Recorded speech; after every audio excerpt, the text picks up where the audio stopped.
नमस्कार दोस्तों, स्वागत है आपका हमारे official YouTube channel GS bye Neeraj sir में। कैसे हैं आप सब? मैं उम्मीद करता हूं स्वस्थ होंगे, मस्त होंगे, अपनी तैयारी में व्यस्त होंगे। बट आज की जो क्लास है ये टेस्ट पेपर 81 है। इससे पहले 80 टेस्ट पेपर हो चुके हैं। हमें उम्मीद है आप लोग सभी टेस्ट पेपर अटेंड कर चुके होंगे। तो 80 टेस्ट पेपर मतलब होता है बेटा 1600 क्वेश्चंस। अगर आपने 1600 क्वेश्चंस की प्रैक्टिस कर रखी है तो हमारा टारगेट कितना था बेटा? 90 टेस्ट पेपर का, यानी 9 दूनी 1800 क्वेश्चनों का। तो 1800 क्वेश्चंस हम यहाँ से रिपीटर जो है करवा रहे थे, यहाँ से करवा रहे हैं टेस्ट पेपर के माध्यम से। हमें उम्मीद है 1600 कंप्लीट हो चुका है। आज 20 क्वेश्चंस और देखेंगे नई पारी के साथ, तो 1620 क्वेश्चंस हो जाएंगे। फिलहाल 90 टेस्ट पेपर होने हैं पर डे। अब आपको जो है हस्तलिखित मॉडल पेपर भी मिलेगा। आइए देखते हैं बेटा, टेस्ट पेपर 81 टारगेट एक ही है बेटा, 148 फतेह कराना। उसके लिए कितनी भी मेहनत क्यों ना करनी पड़े, हम करने के लिए तैयार हैं। हमें उम्मीद है आप लोग भी ईमानदारी के साथ मेहनत कर रहे हैं। रात को 10 का डोज जरूर ले रहे हैं बेटा। केवल लेने से कुछ नहीं होगा, आप नोट डाउन जरूर करिएगा, क्योंकि वहां पे बिल्कुल फिक्स क्वेश्चंस, नए नए क्वेश्चंस समाहित किए जा रहे हैं, जहां से बिल्कुल हमें उम्मीद है कि क्वेश्चंस छपेंगे। प्रश्न संख्या 1 कह रहा है, अंतिम भोज चित्र के चित्रकार का नाम बताइए। ऑप्शंस में है Michael Angelo, Leonardo da Vinci, Rubens या फिर बित्तीचेली। अंतिम भोज, लास्ट सपर। लास्ट सपर किसकी रचना है बेटा? आप जानते हैं, बनाए तो बहुत सारे लोग हैं, लेकिन इन चारों ऑप्शंस में Leonardo da Vinci right answer बनेंगे। Leonardo da Vinci right answer बनेंगे। C is the right answer. प्रश्न संख्या 2 की तरफ बढ़ते हैं। 2 में कहा जाता है, इंग्लिश भूदृश्य चित्रकार है। कौन है बेटा? ऑप्शंस में है रोनाल्ड्स, टर्नर, जॉन वोपी या फिर रेम्ब्रांट। इंग्लिश का भूदृश्य चित्रकार का नाम बताना है बेटा। राइट आंसर टर्नर के साथ लगाइएगा। सी इज द राइट आंसर हो जा रहा है। प्रश्न छपेगा बेटा, हल्के में मत लीजिएगा। प्रश्न संख्या 3 की तरफ बढ़ते हैं। पिकासो का विश्वविख्यात चित्र ग्वेर्निका। ग्वेर्निका किस शैली का है बेटा? ऑप्शंस में है अति यथार्थवादी, घनवादी, अभिव्यंजनावादी या फिर तीनों। पिकासो की विश्वविख्यात चित्र है बेटा ग्वेर्निका। और ग्वेर्निका कैसी है? तो अति यथार्थवादी भी है, अभिव्यंजनावादी भी है और घनवादी भी है। इसलिए इसका राइट आंसर तीनों बनेगा। D is the right answer लगा लीजिए। D is the right answer. कितने क्वेश्चंस आपके सही बनते हैं कमेंट के माध्यम से जरूर छापना है। और उम्मीद है कि आप लोग पेन पेपर उठा के नोट डाउन कर रहे होंगे, क्योंकि नए नए क्वेश्चंस हैं, तो बिल्कुल नए तरीके से नोट डाउन भी करना है। प्रश्न संख्या 4 की बात करते हैं। समीक्षावादी कलाकार कौन है? ऑप्शंस में है रणवीर सिंह बिष्ट, रामचंद्र शुक्ल, एनके खन्ना या फिर मदन लाल नागर। समीक्षावादी कलाकार को बताना है बेटा। आप जानते हैं भारत में समीक्षावादी कलाकार का नाम एक ही है। नाम क्या है बेटा? रामचंद्र शुक्ल। तो राइट आंसर सी के साथ लगाइएगा। Ramchandra Shukla is the right answer, यानी C is the right answer. Next प्रश्न संख्या 5 की बात करते हैं। पूछा जाता है, शांति निकेतन में कला भवन की स्थापना किस वर्ष हुई? कला भवन की स्थापना किस वर्ष हुई है? 1901 में, 1922 में, 1919 में या फिर 1948 में। तो शांति निकेतन में जो कला भवन है बेटा, वो कब बनाया जाता है? आप जानते हैं कला भवन की जो स्थापना है वो मूल रूप से 1919 में हो जाती है। 1919 में शांति निकेतन में कला भवन की स्थापना होती है। ये भी आपको याद रखना है। इसी कला भवन को विश्व भारती विश्वविद्यालय का हिस्सा कब बनाया जाता है? तो बनाया जाता है 1921 में। दोनों में अंतर है।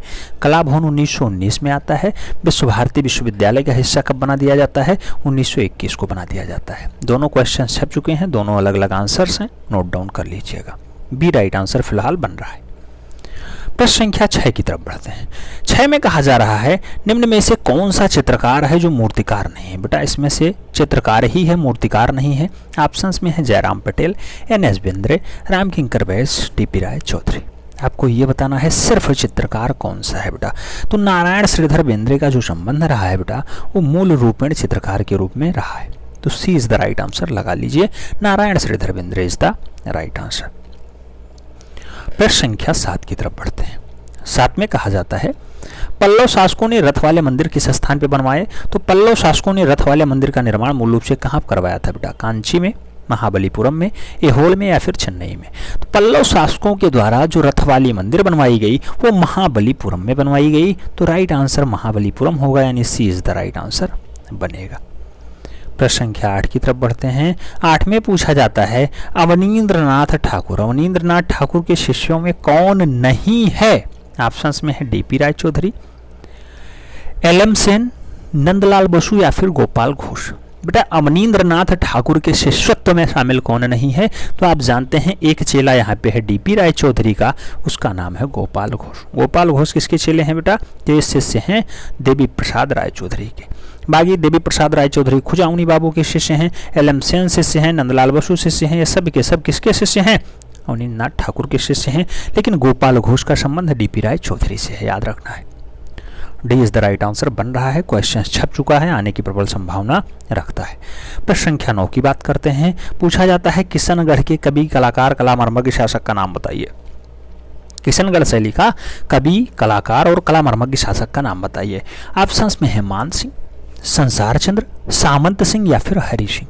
बेटा किशनगढ़ शैली के बारे में पूछा जा रहा है तो नाम एक ही आएगा, नागरी दास, नागरी दास या फिर सावंत सिंह। अगर सामंत सिंह ऑप्शन में ना हो और नागरी दास लिखा हो बेटा तो नागरी दास भी याद रखना, इसी का उपनाम है। कभी कभी अपने आप को नागरी दास कह करके पुकारा करते थे सामंत सिंह जी। तो राइट आंसर बी के साथ बनेगा, सामंत सिंह या फिर Nagri Das is the right answer. Next प्रश्न संख्या 10 की बात करते हैं। पूछा गया एक मकान का अंकन पारिक्षेप्य के सिद्धांत के अनुसार है। तो अगर मकान का अंकन है, मकान बना हुआ है, तो उसका पारिक्षेप्य के सिद्धांत के अनुसार कैसा है? वायवीय परिक्षेप्य है, साधारण परिक्षेप्य है, रैखिक परिक्षेप्य है या फिर इनमें से कोई नहीं। तो अगर मकान बना हुआ तो रेखीय परिक्षेप्य में काम करेगा। आप जानते होंगे उसकी दीवारें रेखीय जो है सिद्धांतों पे काम करती हैं, सीधी दीवारें बनती हैं, कहीं टेढ़ी मेढ़ी नहीं चलती हैं। तो रेखीय परिक्षेप्य पे ही मकान अंकित होगा, बना होगा। राइट आंसर बी के साथ लगाइएगा, स्टार लगा लीजिएगा इस प्रश्न के ऊपर। प्रश्न संख्या 11 की बात करते हैं। पूछा जाता है भारतीय सौंदर्य शास्त्र के प्रथम दार्शनिक थे। भारतीय सौंदर्य शास्त्र के पहले दार्शनिक का नाम बताइए। भट्टलोल्लट जी, भरत मुनि जी, अभिनव गुप्त जी या फिर आनंद वर्धन जी। तो भारतीय सौंदर्य शास्त्र के पहले दार्शनिक का नाम क्या है बेटा? भरत मुनि है। राइट आंसर सी के साथ लगाइएगा, भरत मुनि इज द राइट आंसर, यानी C is the right answer. Next प्रश्न संख्या 12 की बात करते हैं। 12 में पूछा गया है अमृता शेरगल पर भारत आगमन का प्रभाव पड़ता है। अमृता शेरगल जब भारत आती हैं किस पे प्रभावित हो जाती हैं? लोक कला का, राजस्थानी चित्रों का, अजंता चित्रों का या फिर बंगाल पुनर्जागरण के चित्रों का। तो अमृता शेरगल के भारत आने पे मूल रूप से अजंता चित्रों को जब देखती हैं तब वो प्रभावित होती हैं। राइट आंसर बी के साथ बनेगा, अजंता चित्र is the right answer, Ajanta चित्र इज द राइट आंसर। प्रश्न संख्या 13 की बात करते हैं। पूछा गया है राजा रवि वर्मा का जन्म सन 1848 में इस स्थान पे हुआ था। मदुरई में, मैसूर में, चित्रांकुर में या फिर क्लेमन्नूर में। राजा रवि वर्मा का जन्म आप जानते हैं बेटा कहाँ पे होता है? क्लेमन्नूर में होता है। कहाँ पड़ता है? केरला में पड़ता है, केरला। अच्छा, जन्म का डेट क्या होता है? कई बार 29 अप्रैल पूछा गया, कई बार 1848 पूछा गया। तो 29 अप्रैल 1848 को राजा रवि वर्मा का जन्म केरला क्लेमन्नूर में होता है। राइट आंसर डी के साथ बन रहा है, D is the right answer. प्रश्न संख्या 14 की बात करते हैं। पूछा गया होशंगाबाद किस चित्रकला के लिए जाना जाता है? होशंगाबाद किस चित्रकला के लिए जाना जाता है? ऑप्शंस में है मालवा चित्रकला, शैल चित्रकला, दक्कनी चित्रकला या फिर मुगल चित्रकला। तो होशंगाबाद मूल रूप से कौन सी चित्रकला के लिए जाना माना जाता है बेटा? तो उसका नाम है शैल चित्रकला, शैल चित्रकला। सी इज द राइट आंसर हो जा रहा है, शैल चित्रकला इज द राइट आंसर, यानी C is the right answer. प्रश्न संख्या 15 की बात करते हैं। 15 में पूछा जाता है सैंधव सभ्यता का प्रसिद्ध स्नानागार कहाँ से मिला है? ऑप्शंस में है चनहुदड़ो, हड़प्पा, तक्षशिला या फिर मोहनजोदड़ो।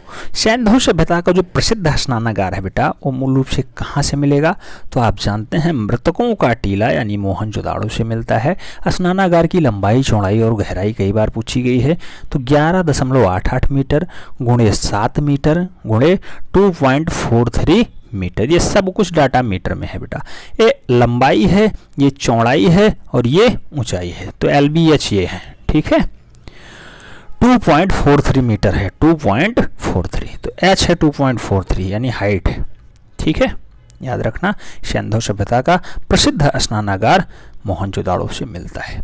कल हमने एक क्वेश्चन पूछा था, उसका राइट आंसर आप लोगों ने बखूबी दिया है। प्रश्न संख्या 16 की बात करते हैं। पूछा गया अधिकांश प्रागैतिहासिक चित्रों के रंग क्या रहे हैं बेटा। प्रागैतिहासिक काल में ज़्यादातर चित्र किस रंग के हैं? गेरुआ हैं, श्वेत हैं, काला है या फिर नीला है? बेटा ज़्यादातर चित्रण का जो रंग रहा है लाल या फिर गेरुआ रहा है, तो गेरुआ लगा लीजिए या फिर लाल लगा लीजिए। ठीक है, तो राइट आंसर ए के साथ बन रहा है, ए इज द राइट आंसर। प्रश्न संख्या 17 की बात करते हैं। 17 में पूछा जाता है कौन सा चित्रकार लोक चित्रों से प्रभावित था? ऑप्शंस में है के हब्बर, अमृता शेरगिल, यामिनी राय या फिर के.एस. कुलकर्णी। लोक कला से प्रभावित चित्रकार का नाम बताना है बेटा।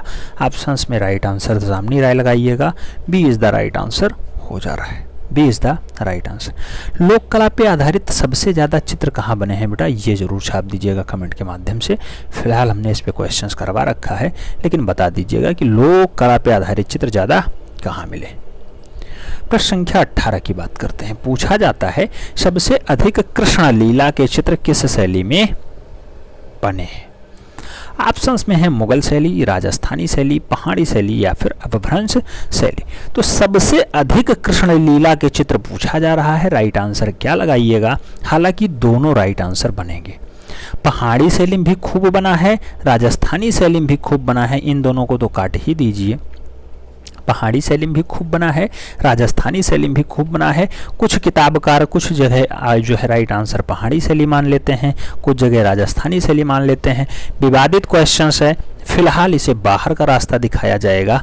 कंफर्म अगर कहा जाए तो कई जगह इसे यही टाइप का आंसर मिलता है बेटा, तो इसमें कुछ कहा नहीं जा सकता है। आपको जो लगाना है आप खुद लगा लीजिए। फिलहाल कुछ लोग राजस्थानी शैली मानते हैं और राजस्थानी शैली में 60 का रेशियो होता है और जो है पहाड़ी शैली में 40 का रेशियो होता है। मैं ये नहीं कहता कि हमारे अनुसार ये है, आयोग के अनुसार बेटा ऐसा है 60-40 का रेशियो। कभी आयोग इसे मान लेता है, कभी उसे मान लेता है, इसलिए हमें उम्मीद है कि ये सारे क्वेश्चनों का दायरा हटेगा। तो सी राइट आंसर हो जा रहा है। प्रश्न संख्या 19 की बात करते हैं।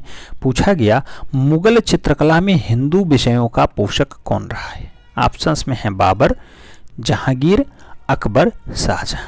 बेटा मुगल चित्रकला में हिंदू विषयों पे चित्रण का काम ज़्यादातर किस शासक ने करवाया है? तो आप जानते हैं वो शासक तो अनपढ़ था, नाम था अकबर। राइट आंसर बी के साथ हो जा रहा है, Akbar is the right answer. प्रश्न संख्या 20 की तरफ बढ़ते हैं। 20 में पूछा जाता है किसी संरचना के प्रमुख दो तत्व क्या हैं? दो तत्व क्या हैं? ऑप्शंस में है रूप और स्थान, रेखा एवं आकृति, वर्ण एवं बनावट या फिर छाया एवं प्रकाश। तो संरचना के प्रमुख दो तत्वों को आपको बताना है, रूप और स्थान का बात होता है बेटा, तभी जाकर के संरचना खास हो पाती है। तो राइट आंसर ए के साथ लगाइएगा, ए इज द राइट आंसर। कुल मिलाकर के टेस्ट पेपर 81 में आपका स्कोर क्या रहा है? कमेंट के माध्यम से छाप दीजिएगा। मैं देख रहा था आप लोगों का स्कोर क्या हो रहा है, कौन सा क्वेश्चंस किसने गलत किया है। फिलहाल बेटा यहाँ दिखाने की ज़रूरत नहीं है, आपको फाइनली ये समझना है कि अगर मेरा ये वाला टॉपिक गलत हुआ है तो फिलहाल उसे रिवीजन कर लिया जाए, क्योंकि ये आप पेपर में नहीं बैठे थे, टेस्ट पेपर दे रहे थे। अगर इन्हीं गलतियों को सुधारेंगे तभी आप फाइनली सेलेक्ट हो पाएंगे। अगर यहाँ अपनी गलतियों को नज़रअंदाज करेंगे तो ये लास्ट में घातक साबित होगा। चलिए ठीक है, मिलते हैं नेक्स्ट वन में, तब तक के लिए जय हिंद।